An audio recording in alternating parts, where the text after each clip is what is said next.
cette troisième partie et décidé de traiter la question numéro 16. Donc, je te conseille de rester jusqu'au bout de la vidéo parce que j'ai à la fois un challenge pour toi à la fin et une petite surprise. En reste avec moi jusqu'au bout. Allez, c'est parti. Donc, supposons qu'on ait une matrice A positive et réductible et supposons qu'on ait une matrice B qui est définie comme la matrice d'identité des dimensions n plus la matrice A, le tout à la puissance d-1. On a démontré que les valeurs propres de B sont toutes de la forme 1 plus lambda d-1, où lambda est une valeur propre de A. Comment est-ce que je les mets? D'abord, je rappelle c'est quoi une valeur propre. Une valeur propre d'une matrice existe si tu as un vecteur non nul tel que la matrice fois ce vecteur non nul vaut la valeur propre fois le vecteur. Donc ça, je le rappelle au début de mes troisième vidéo.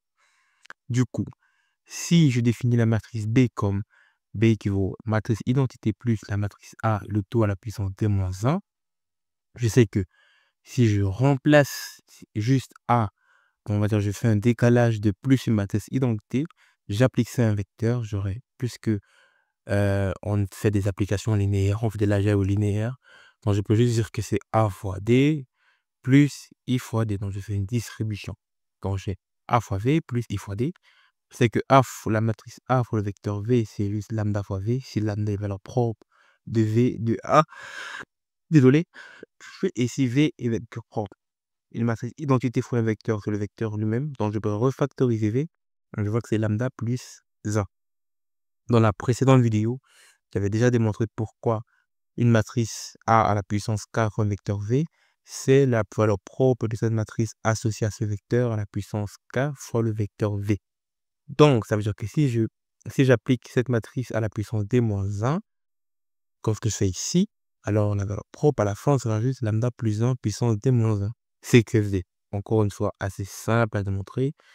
Ici, je fais une démonstration dans un sens direct. J'ai vu dans une vidéo, on m'a dit que je vais faire dans les deux sens, qui était de la solution vers l'énoncé ou de l'énoncé vers la solution.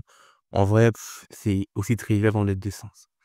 Pour le point B, je dois montrer que le rayon spectral ρ de B vaut 1 plus le rayon spectral de A à la puissance d-1.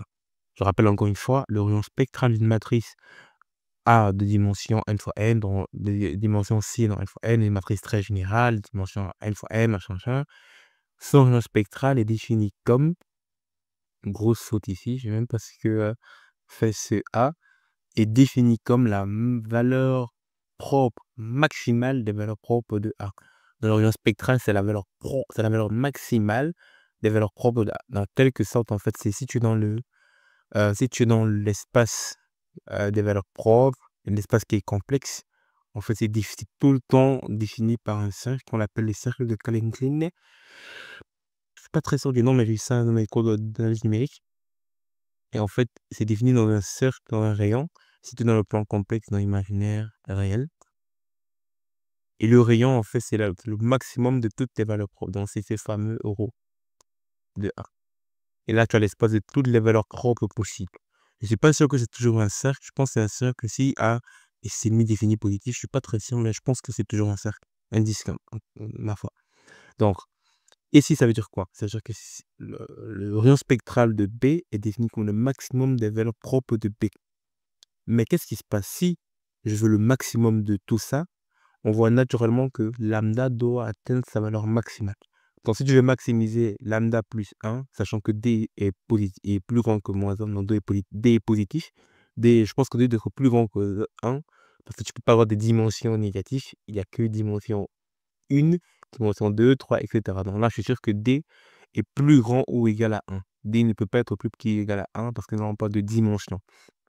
Donc, pour maximiser une somme, tu dois tout simplement maximiser la somme de 2. Si tu additionnes, bien sûr, si tu fais la soustraction, c'est pas toujours vrai. Et aussi, lambda est strictement positif aussi, donc il faut aussi voir ça.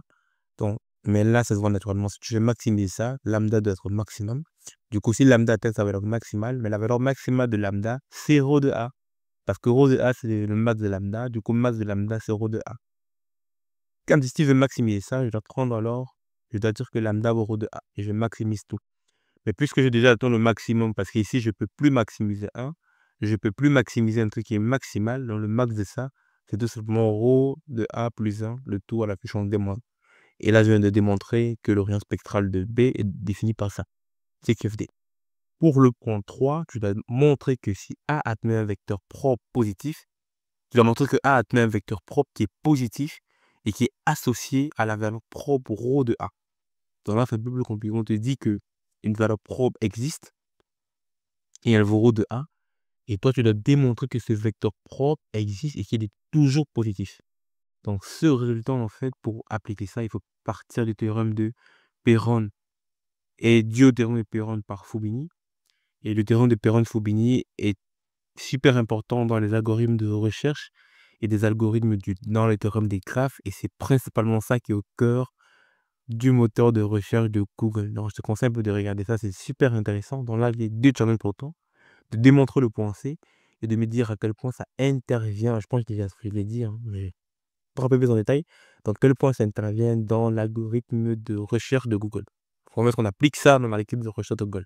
Ça, c'est le challenge que je donne. N'hésite pas de me le dire en commentaire. On peut également en discuter dans le forum Discord de Polytech School. C'était Djibril. Salut!